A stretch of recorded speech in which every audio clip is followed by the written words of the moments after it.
instrumental music. I was taught that the use of instrumental music in worship is a sin, and that if willfully practiced, it would condemn one's soul eternally. I don't intend to treat either side of this issue because many people have done this in other places. So you can get pro and con and strong arguments for and against. So everyone has a reason for the belief that they hold, and this compilation here marks the development of my personal stance towards this topic. And so these are some of the stories. I had been a preacher before in the Churches of Christ, and every year we were required to do some of the required sermons, like that instrumental music was wrong and that we couldn't practice it. And some of these stories are some of the contributing factors of me changing my mind on those things and not being able to do those sermons anymore. So they are stories, and there is some scripture behind some of the stories. And just so you know, I got the same teachings that you did, came from the same background as that. And so it's more like a story of being taught one way and then learning another way, and being bold enough to change your mind. And that's an important aspect of faith as well, isn't it? So, few stories.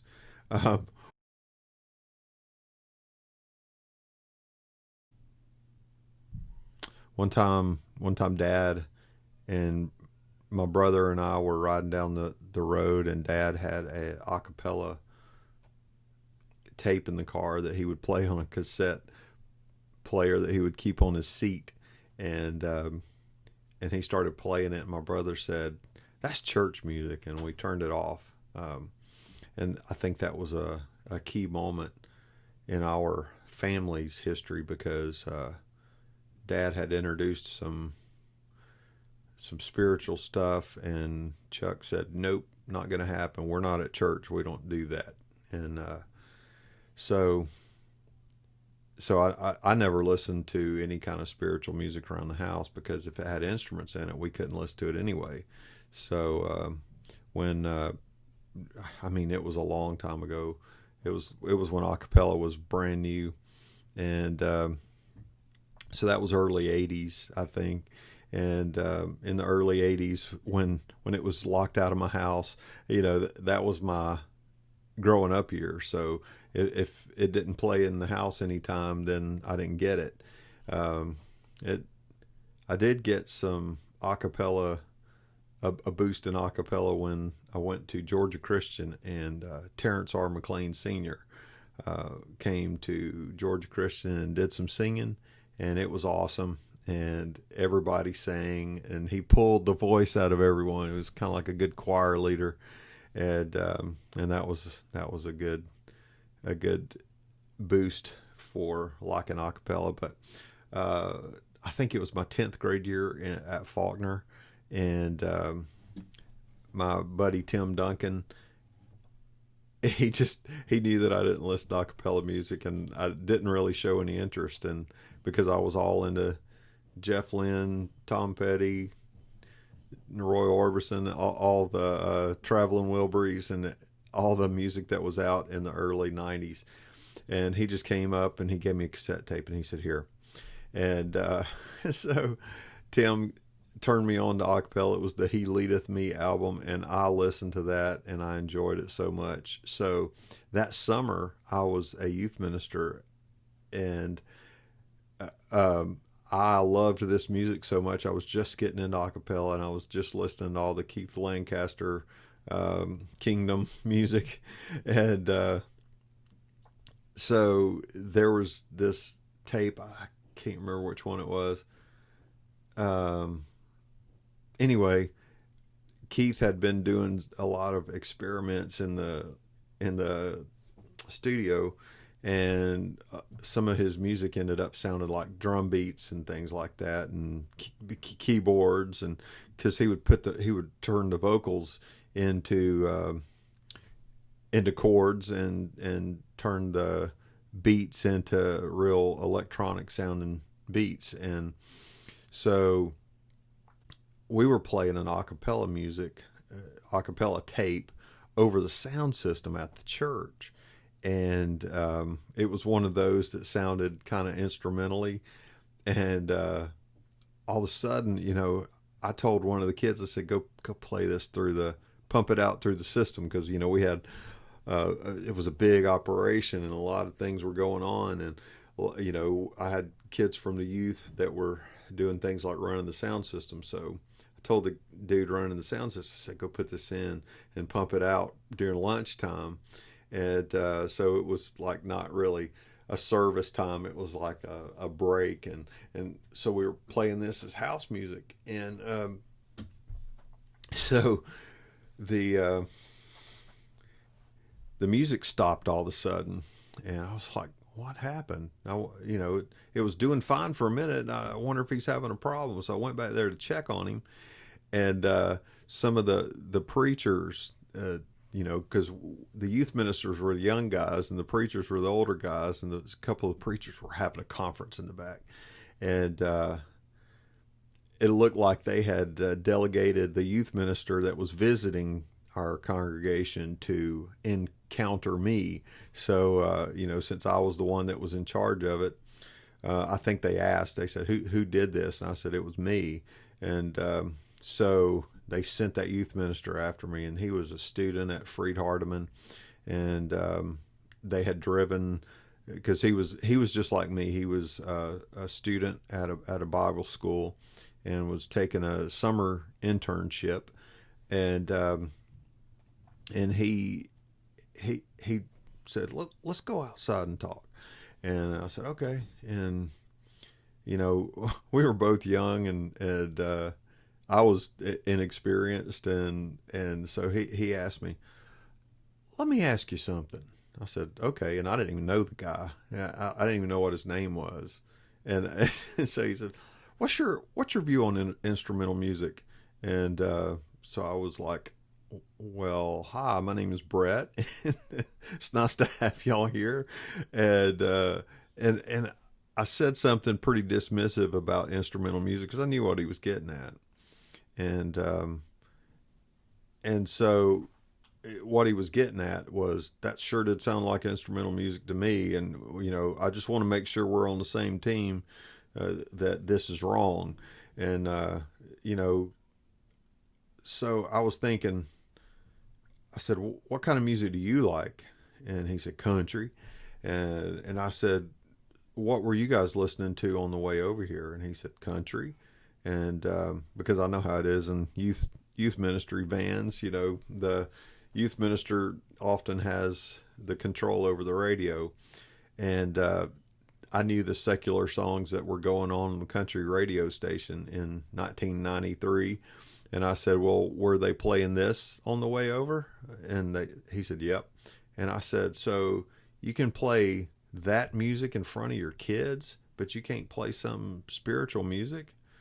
And, that was the only thing I said to him, because, so why would you play Friends in Low Places and not something spiritual for the kids that you're responsible for?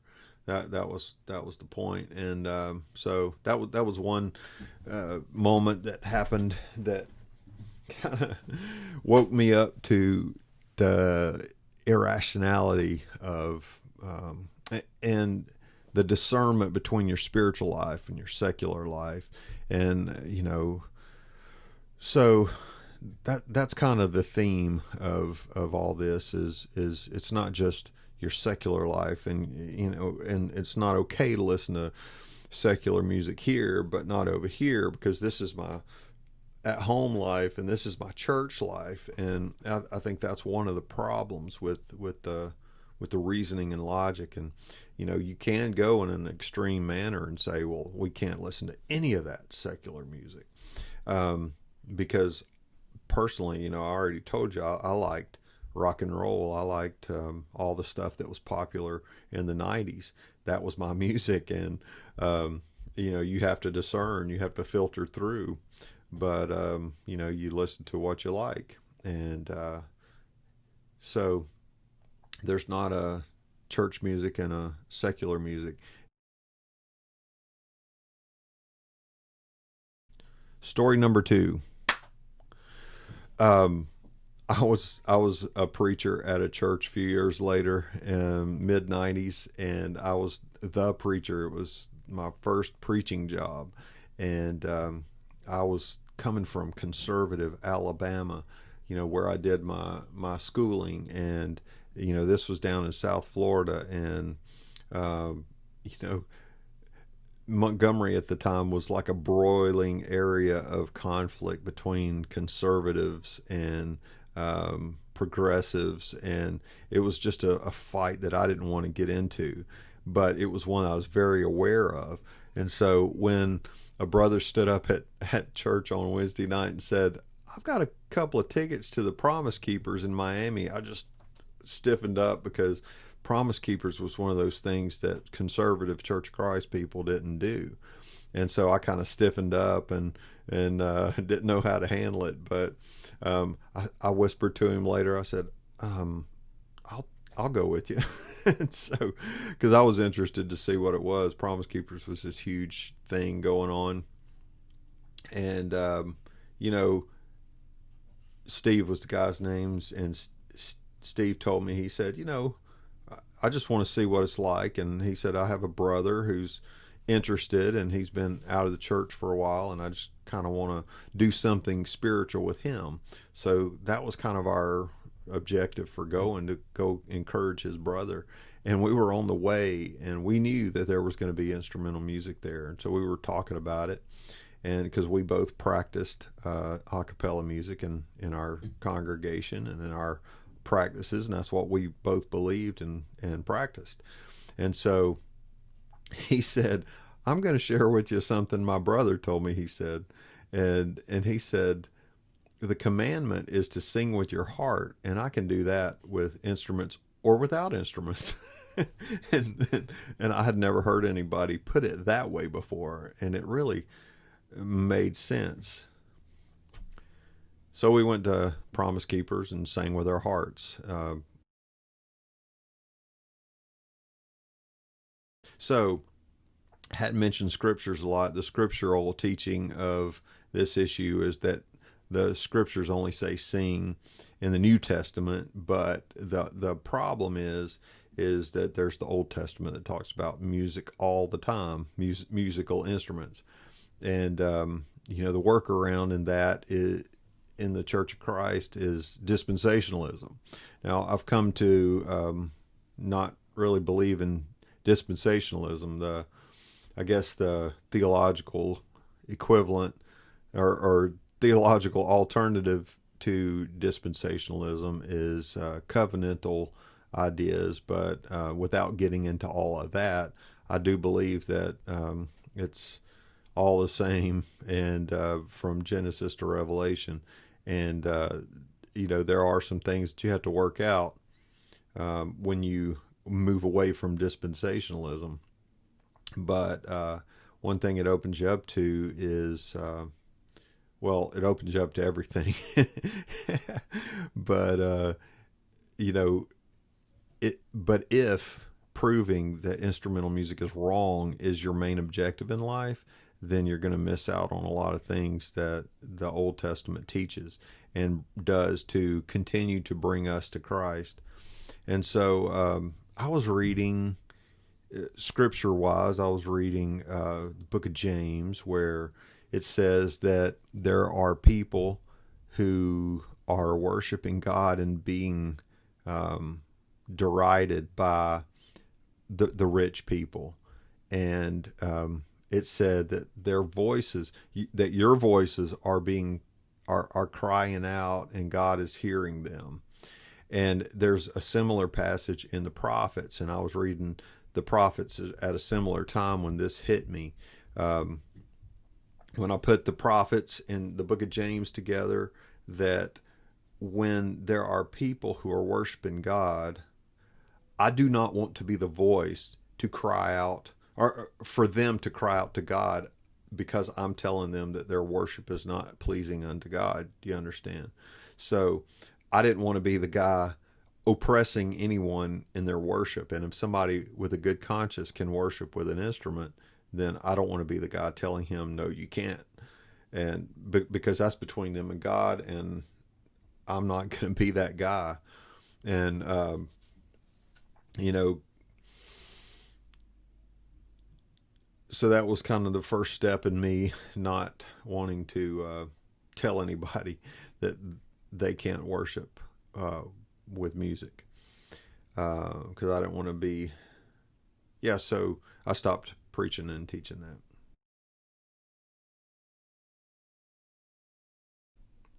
One time, story number 3.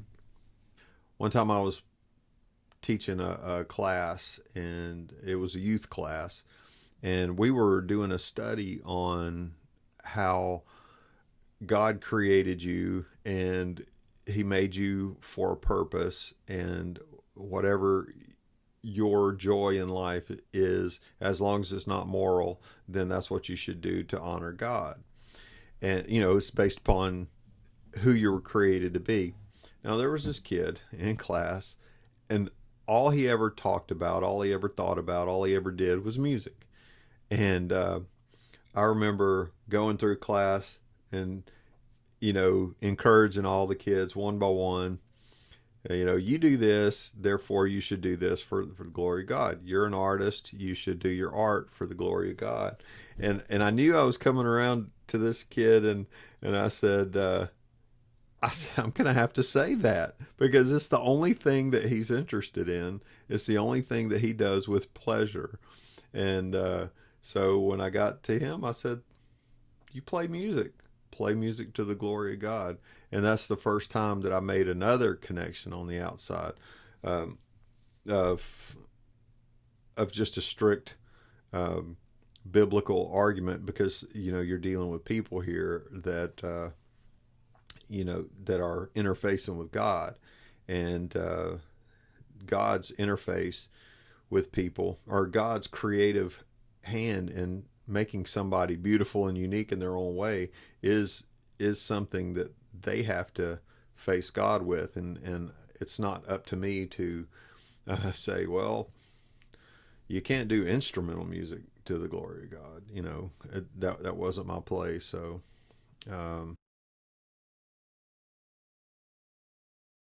a few years after that, this was about the year, I think it was the year 2000 or so. I was, it might have been 2003. Yeah, I think it was about 2003. This was kind of like the last event. So this was like, what, 17 years ago? I was involved in a Trace Dias, Kairos, if you know what that is. It's a 3-day introduction to Christianity. It's an evangelistic event. And, if you participate, it's Trace Dias, but the prison ministry side of it is called Kairos. And the way that the Kairos is run is that the people who are going to go in as volunteers have many, many sessions where they meet and talk about it, pray about it, practice some of the routines and sessions that we go through in order to, make it the best that we can. So we kind of cohere as a group before the weekend comes. So it's not just a bunch of introductions all around. So we were at some of the preparatory meetings for the Kairos that was coming up in a few months, and they did not have a musician. They did not have somebody. And I mentioned that I played music, and this was the first time that they were in a bind. They didn't have anybody, and we all knew which church that I was from, but Everybody knew I was from a Church of Christ because you share that kind of thing because it's an interdenominational meeting, and so I had to step up and be the musician, and that was the first time that I played music in worship to God is to lead it with the prison ministry. So um,